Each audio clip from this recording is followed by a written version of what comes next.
This is DRF Race of the Day. Hi, everybody. Dan Illman and Mike Beer, the DRF Race of the Day for Thursday, June the 10th. Race number 7 at Belmont Park. Let's throw up the field for this pretty solid entry-level allowance race for fillies and mares. We're going 1.25 miles on the inner turf, weather permitting. There's a hint that there might be some precipitation in the forecast for the New York area on Thursday. Download free formulator past performances for this race on the Race of the Day event page at DRF.com. Access them, handicap along with us. A little bit of everything in this race, Mike. You've got some lightly raced horses with upside potential. You've got a European invader. It's a pretty solid group. Yeah, I think so too. I mean, more than anything else, it just feels like a few of these horses, more than a couple of them, have some real potential going forward. We'll see if any of them actually pan out, Dan, but it feels like some of them could.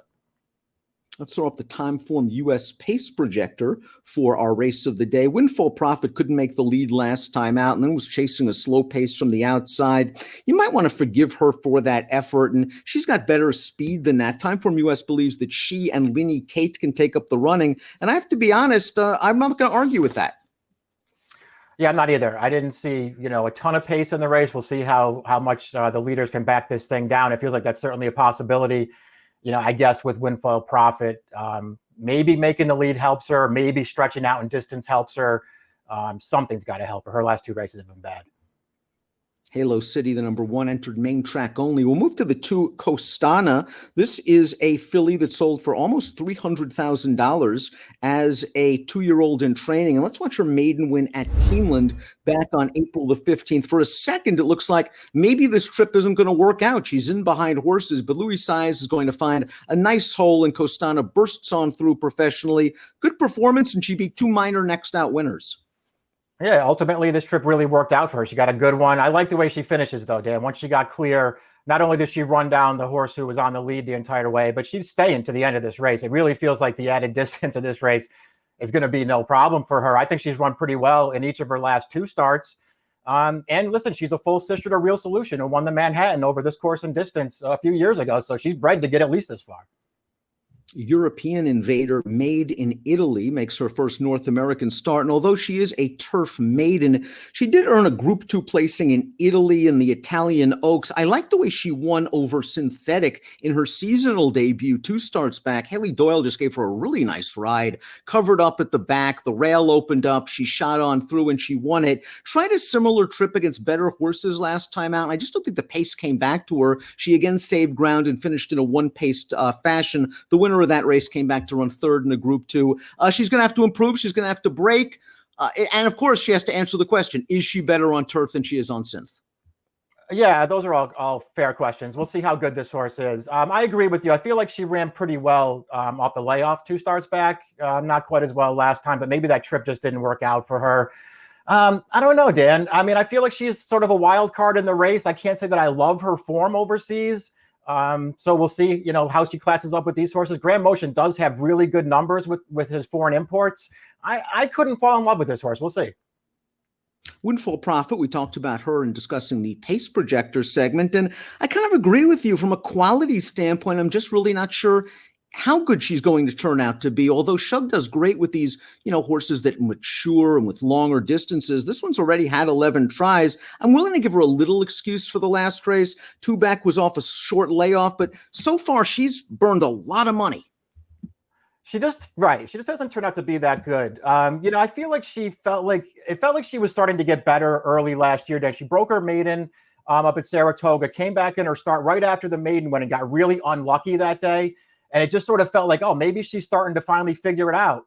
I don't know. I didn't like her final 2 starts of last year. I don't like either of her races this year. I know she was off the layoff 2 back. She was walking on a loose lead that day, barely held off Wicked Amber for second. Wicked Amber was 1,000,000 to 1 in that race. And then I just thought she was bad last time. Maybe the added distance will help. Prairie Wings is up next. She's going to stretch out for Todd Pletcher in her second start of the form cycle. First start back off the layoff. She got a pretty solid field, produced 3 next out winners. The 4th place horse came back to win with an 86 Beyer speed figure. It's just that she hasn't gotten much better since day 1. She seems to run the same Beyer every time. That's true. That's a problem for her. She still hasn't won a race on turf yet. That's a problem for her. And she's been second in 5 of her 7 career starts. So that's a problem for her too. I feel like the positives are the distance seems like it's good for her. I like that she has tactical speed, so I think she's going to get a good trip in here. And I feel like she ran well last time off the layoff. And I think that was a good field. That pace was pretty solid. And she just looked like, to me anyway, looked like she never settled in that race at any point. Luis Saez was trying to get her to rate, and she would not rate. She kept chasing the pace, stayed on the outside, ran up to contention, and got tired in the stretch. I think she ran better than it looks off the layoff. And I liked her final start last year where she was a good second to Blaine Debbie. Layoffs have plagued Linny Cates' career. She's a 4-year-old filly with only 4 lifetime starts. I liked her debut win at Gulfstream early in 2020. She came back and she just missed at Belmont in June, and then she went away for a long time. Let's watch her first race off the layoff at Gulfstream, and she was able to tuck in behind the leaders in the early part of this race. She's going to ease to the outside, and she's kind of only one paced in the stretch. Maybe she needed the race off the bench. Maybe she did. You'd feel like the Chad horses tend not to need one, but I guess that was a pretty long layoff. She does run at the end of the race. You're going to see her sort of flash into the picture very late and get up for third. I guess that was a useful start off the layoff. I'll give her a pass for the last one that got rained off. And the runner-up from the race we just saw did come back to win in dead heat fashion at Keeneland with an 84, then third at Churchill with an 86 Beyer. High Opinion has done some nice things in her career for trainer Tony Duttron. You think that stretching out is just going to be good for her? She's by Lemon Drop Kid. Let's watch her seasonal debut at Belmont, where she was last on the rail in the early portion of this race. She's easing off the inside, and it looks like right here she might be in a little bit of hot water. But once Irad Ortiz eventually gets her out into the clear, she starts running. Yeah, she really finishes well in this race. I don't know. I feel like she ran well here, Dad, and it feels like maybe it was almost just a prep for her because they really did strongly rate her right back to last in the early stages of the race. All in all, I thought this was a really good return for a filly who kind of came out of nowhere at the end of last year. Her turf debut last summer was terrible, and all of a sudden she came back in October with a much improved performance to pull off a huge upset. Backed it up with a really good second to Duopoly in the Winter Memories. I think this filly's good. If she stretches out, I think she's going to be tough in this field. What does a shark say? That's the number 8, 1 for 14 lifetime in her career. Last time out, perhaps stymied when held up behind a slow pace, but I have to admit, I just wasn't really interested in the kick that she showed, and that's been kind of her career thus far ever since she graduated from the maiden ranks, close but no cigar.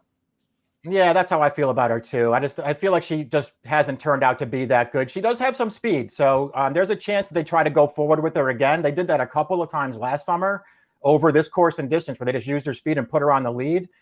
So maybe they'll try that again because her last 2 races haven't been great.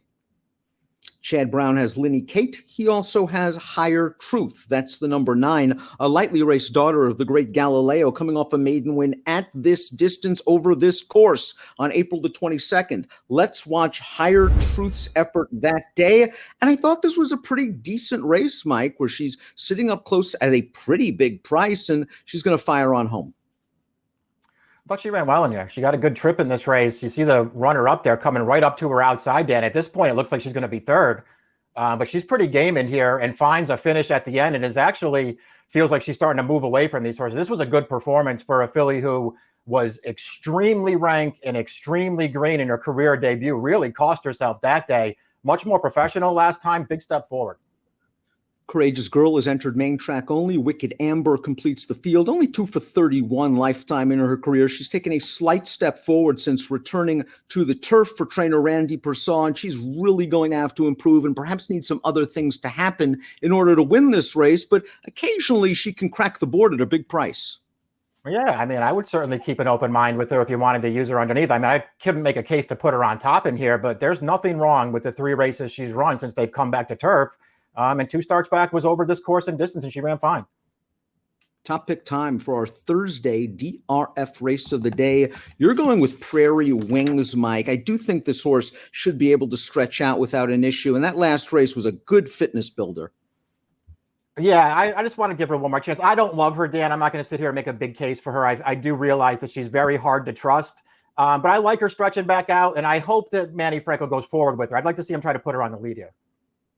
I respect High Opinion. She's really done nothing wrong in her last several starts, and I think she has the tactical speed and pedigree to handle this distance. But I like Graham Motion off layoffs, and I like Graham Motion with European Invaders, and we got one with Made in Italy. I think she's going to have to break in here because this pace might not be fast, and if she doesn't break, she could have too much to do. I want to give her a chance. Curious to see what sort of price she's going to be. 3768 for me, 5279 for Mike. The DRF race of the day for Thursday, June the 10th is the 7th at Belmont. Best of luck.